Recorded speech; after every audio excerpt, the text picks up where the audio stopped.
अब मन हो गया है, क्यों ना हम जंगल के लिए निकल रहे हैं, रेमल के लिए, शिकार के लिए निकलते हैं।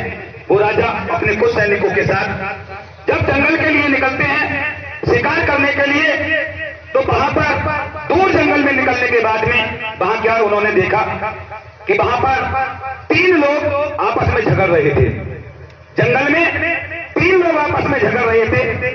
वो तीनों लोग जानना चाहेंगे कौन कौन थे? वो तीनों लोग थे, एक था करम।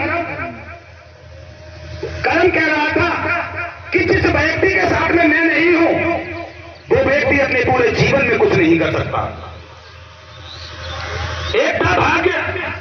भाग्य इस बात को लेकर के झगड़ रहा था कि जिस व्यक्ति के साथ में अगर मैं नहीं हूं वो व्यक्ति अपने पूरे जीवन काल में कुछ नहीं कर सकता।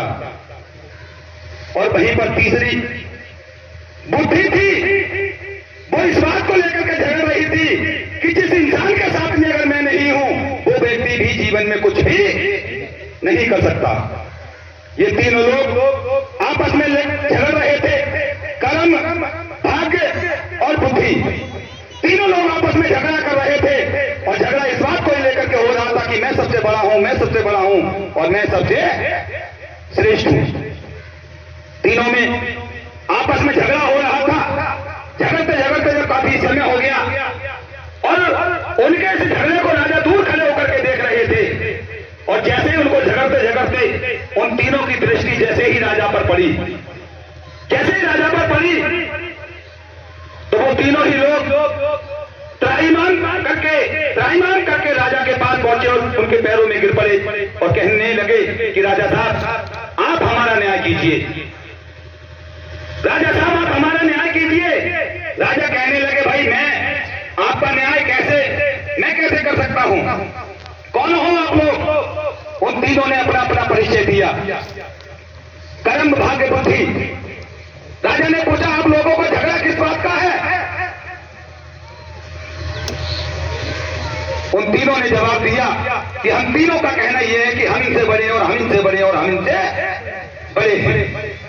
राजा ने कहा कि भाई देखो मैं ऐसा न्याय आपका नहीं कर सकता। तो उन तीनों लोगों ने कहा कि इसका मतलब राजा साहब क्या हमारा न्याय नहीं होगा? उन्होंने कहा क्यों नहीं होगा, हम राजा हैं, आपका न्याय जरूर होगा। कर्म, भाग्य, बुद्धि, तीनों लोग ठीक है हम आपका न्याय करेंगे, लेकिन हम आपका न्याय तभी कर पाएंगे जब हम आप तीनों की परीक्षा ले लेंगे। हम न्याय आप सभी का तीनों का तभी कर पाएंगे जब हम आपकी तीनों की परीक्षा ले लेंगे। तो राजा साहब ने जैसे ये बात कही तो वो तीनों लोग बोले, उन्होंने कि राजा साहब आप हमारी परीक्षा कैसे लेंगे? राजा ने जंगल में जैसे ही दूसरी तरफ दृष्टि डाली, जंगल में एक लकड़हारा लकड़ी काट रहा था। जंगल में, मेरी आवाज आपको समझ में आ रही क्लियर? जंगल में एक लकड़हारा लकड़ी काट रहा था। ये बात अगर आपको समझ में आ गई मेरे दोस्त, तो आज आपके इस कार्यक्रम से आपकी सोच निश्चित रूप से बदल जाएगी। ये बात मैं बड़े दावे के साथ में कह सकता हूं साथियों। मैं जानता हूं गरीबी क्या होती है, हमने बड़े नजदीक से देखा है। एक टाइम हुआ करता था, हमने अपने जीवन में वो दौर देखा। एक टाइम हुआ करता था कि हमारे घर पे आटा खाने को नहीं हुआ करता था। हमारी माताजी आलू उबाल करके चटनी से खिला करके हमारा कभी गुजारा किया करती थी मेरे दोस्त। एक ऐसा दौर हमने अपने जीवन में देखा, इसीलिए आगे बढ़ने की चाहत थी कि हमें आगे बढ़ना है, किसी भी हाल में चाहे कुछ भी करना पड़े, बस अच्छी नीयत के साथ, अच्छी सोच के साथ हमको कोई अच्छा काम मिल जाए, हम अच्छी नीयत के साथ में उस काम को करेंगे। अच्छा काम होना चाहिए बस, जिससे किसी का दिल ना दुखता हो, जिससे किसी की भी आत्मा को हमारे से ठेस ना पहुंचती हो, जिससे कि किसी को कोई तकलीफ ना होती हो।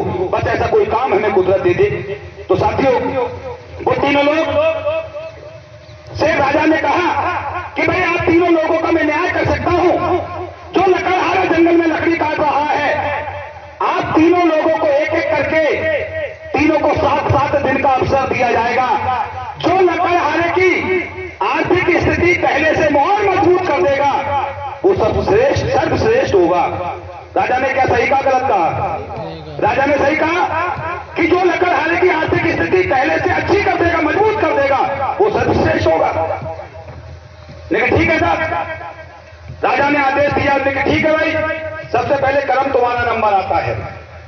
जैसे ही कर्म का नंबर आया, कर्म जैसे ही लकड़हारे के साथ में लगा, जितनी लकड़ी वो डेली लकड़हारा काटता था, जिससे ही कर्म उसके साथ में लगा उस दिन उसकी लकड़ी उससे 7 गुना ज्यादा कट गई, 7 गुना ज्यादा लकड़ी कटी। लेकिन अफसोस, जैसे ही शाम हुई बुद्धि उसके साथ नहीं थी, भाग्य उसके साथ नहीं था। जैसे ही शाम हुई और जैसे ही उसने गट्ठर बांधा तो उससे गट्ठर उतना ही बंधा जितना कि वो डेली लेकर के जाता था। उससे उतना ही गट्ठर बंधा और ले जाकर के उसने मार्केट में बेचा। उसका मत्था ठनका, उन्होंने कि यार कुछ लकड़ी रह गई है, जाकर के उसको भी ले आते हैं। और जैसे ही लकड़ी लेने आए, मेरे दोस्त भाग्य साथ में नहीं था, वो लकड़ी कोई दूसरा उठा ले गया, वो लकड़ी दूसरा उठा ले गया। यही प्रक्रिया कंटिन्यू लगातार 7 दिन तक चलती रही। वो लकड़ी तो 7 गुना ज्यादा काटता था, लेकिन उस शाम को उससे गट्ठर उतना ही बनता था जितना कि वो डेली लेके जाता था। उसके दिमाग में कुछ और आना नहीं था, क्योंकि बुद्धि उसके साथ नहीं थी। यही प्रक्रिया कंटिन्यू 7 दिन तक चलती रही और 7 दिन तक यही काम करने के बाद उसकी आर्थिक स्थिति पहले से मजबूत नहीं हुई। मेरे भाई, मजबूत ही नहीं हुई। 7 दिन कर्म के पूरे हो गए। जैसे ही 7 दिन पूरे हुए, राजा ने आदेश दिया भाग्य के लिए। भाग्य जैसे ही उस लकड़हारे के साथ में लगा तो उस लकड़हारे के मत्थे में विचार आ गया। उन्होंने कि औजार पट्टे उसने फेंक दिए और फेंकने के बाद में कहने लगा कि करो कितना ही मिलेगा, वो जो भाग्य में है सोई। और भाग्य भरोसे वो चारपाई पे आराम से पैर फैला के लेट गया। लेता रहा कि भाग्य में होगा तो मिलेगा। लोग सही कहते हैं, करो कितना ही मिलेगा, वही जो भाग्य में सोई। भाग्य से ज्यादा किसी को नहीं मिलता है।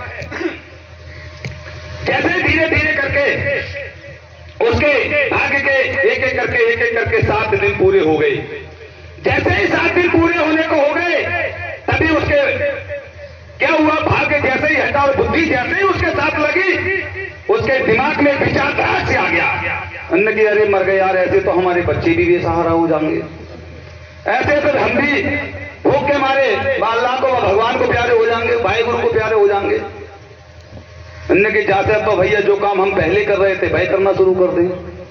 बात आ रही समझ में? जाते तो हम जो काम पहले कर रहे भाई करना शुरू कर दें। उसने अपने औजार बच्चों को उठाया और फिर से लकड़ी काटने के लिए जंगल में निकल गया। जैसे जंगल में लकड़ी काटने गया, पिछले 7 दिनों में जब उसने लकड़ी काटी थी तो उन 7 दिनों में उसके लकड़ी काटने का जो एक्सपीरियंस था वो बढ़ चुका था। वो कहते हैं ना, इन हाथों ने हथियार छोड़े हैं, चलाना नहीं भूले, कहावत होती थी ना। तो उसके क्या था, जो पिछले 7 दिनों में जो उसने लकड़ी काटी थी, उसके लकड़ी काटने का जो एक्सपीरियंस था मेहनत करने का, वो बढ़ चुका था।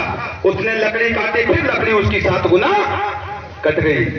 बुद्धि उसके साथ थी, उसके दिमाग में तुरंत विचार आ गया कि पिछले 7 दिनों में लकड़ी का आनंद किसी दूसरे ने लिया है, अब ऐसी गलती नहीं करूंगा। वो दौड़ करके तुरंत गांव गया और जाकर के बैलगाड़ी लेकर के आया और ला करके उसने वो 7 गुना कटी हुई लकड़ी उस बैलगाड़ी में भरी, मार्केट में बेची। मुनाफा मेरे दोस्त 7 गुना ज्यादा हुआ। मुनाफा 7 गुना ज्यादा हुआ। अब जैसे ही दूसरा दिन आता है, दूसरे दिन जैसे वो लकड़ी काटने को चला, उसके दिमाग में तुरंत विचार आ गया कि कल यार मेरा आधा घंटा बैलगाड़ी लाने ले जाने में खर्च हो गया था, आज बैलगाड़ी हम साथ ही ले चलते हैं। जो आधा घंटा हमारा वहां खर्च होने वाला है, उस आधे घंटे में हम बैलगाड़ी के खर्चे के लिए लकड़ी काट लेंगे। तुरंत विचार आया, उसने बैलगाड़ी साथ में लिया और लकड़ी काटने निकल गया जंगल और जाकर के फिर लकड़ी काटी, 7 गुना लकड़ी कटी, बैलगाड़ी में भरी, मार्केट में बेची, मुनाफा फिर 7 गुना हुआ। यही प्रक्रिया, यही क्रम कंटिन्यू लगातार 7 दिन तक चलता रहा। और जैसे 7 दिन बुद्धि के पूरे हुए और होने के बाद उसकी आर्थिक स्थिति पहले से मजबूत हो गई। आर्थिक स्थिति मेरे दोस्त जब पहले से मजबूत हुई, होने के बाद में वो तीनों लोग राजा साहब के पास में जाते हैं और कहते हैं कि राजा साहब, अब तो आपने हमारा प्रैक्टिकल कर लिया, अब तो आप हमारा न्याय कर सकते हैं कि नहीं कर सकते हैं? हाँ बिल्कुल कर सकते हैं, बिल्कुल कर सकते हैं। लेकिन साहब, राजा साहब, फिर आप हमारा न्याय कर दो, कौन सबसे बड़ा है, कौन सर्वश्रेष्ठ है? तब राजा साहब ने कहा कि सबसे पहले तो मैं आपका न्याय की अगर मैं बात करूं तो मेरे भाई, बड़े का अगर दर्जा दिया जाता है, बड़े का अगर दर्जा दिया जाता है तो वो दर्जा क्योंकि कर्म बगैर कुछ भी नहीं होता, कर्म ही प्रधान है।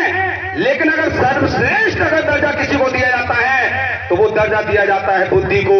क्योंकि हमारे किसी लीडर ने कहा था कि पैसा दो तरीके से कमाया जाता है, एक शारीरिक मेहनत करने के बाद पैसा कमाया जाता है और एक मानसिक मेहनत करने के बाद पैसा कमाया जा सकता है। दो तरीके से पैसा कमाया जाता है। कौन ज्यादा कमाता है? मानसिक मेहनत जो करता है वही पैसा ज्यादा कमाता है। बस दिमाग से मेहनत हमें थोड़ी सी करने की जरूरत है। मेरे सीनियर महोदय ने समझा दिया। तो सर्वश्रेष्ठ आपकी बुद्धि है। और ये मत सोचिए कि आपके अंदर किसी के अंदर भी दिमाग कम है। उस कुदरत ने, उस ईश्वर ने किसी के साथ कोई भेदभाव नहीं किया, सबको सर्वश्रेष्ठ दिमाग दिया है, सबको बराबर दिमाग दिया है। जैसे जितनी मोटरसाइकिल खड़ी है, पुरानी मोटरसाइकिल 100 सीसी वाले को अगर आप उठा करके देखेंगे उसका मीटर कितने का होगा? 180 का होगा। नई बड़ी मोटरसाइकिल जो होंगी जिसका 125 इंजन होगा उसका मीटर लगभग 220 के आसपास होगा।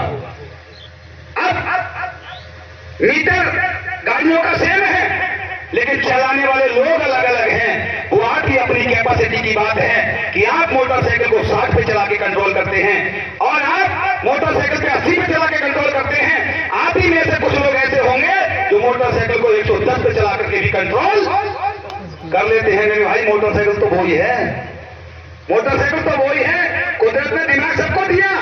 अब हम लोग अपने दिमाग का सदुपयोग नहीं करना चाहते, दिमाग का सही इस्तेमाल नहीं करना चाहते और ये होता है हमारे माहौल का असर। काय का असर होता है? माहौल का असर होता है। हम सभी लोगों का जन्म जीतने के लिए हुआ है लेकिन जिस माहौल में हम लोग रहते हैं उस माहौल में रह करके हम लोग हारना सीख लेते हैं। हमारा पड़ोसी कहता है तेरे बस की बात ना आए दे, तू ना कर पाएगा या काम को। हमारे पीछे से भाई कह रहे हैं कहां फंस गया तू, चक्कर में पड़ जाइए, तेरे बस की बात ना तू नहीं कर पाएगा इस काम के लिए। मेरी एक बात समझ में नहीं आती, जितना प्रेरित हमारे अपने लोग हमको पैर पकड़ करके पीछे खींचने के लिए ताकत लगाते हैं, अगर उतनी ही मेहनत, उतना ही सपोर्ट अगर वो आगे आपको बढ़ाने के लिए करना शुरू कर दें, आप लोगों को बढ़ाना शुरू कर दें कि यार अरे इस संसार में अगर कोई भी और भी कर सकता है तो मेरे भाई आपसे वो काम दूर नहीं है, आप भी कर सकते हैं। निश्चित रूप से आप भी उस काम से सफलता हासिल कर सकते हैं। साथियों, ऐसी सोच के साथ में मैंने शुरुआत की थी। मेरे जैसे